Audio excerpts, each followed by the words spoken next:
YouTube, what's up?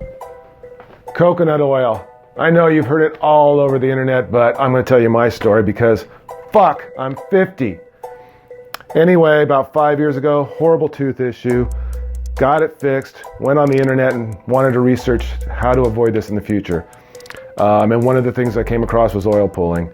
And I'm going to say it works. And I'll tell you why I think so.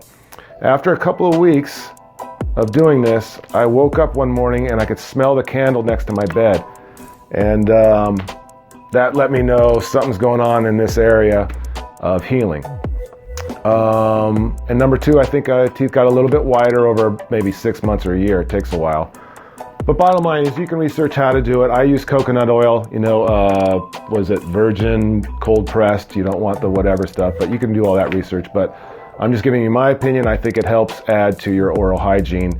And if your oral hygiene's working, everything else is working better too. Your body doesn't have to try to fight all that bullshit that's going to be in there. So better breath, better teeth, less infection possibilities.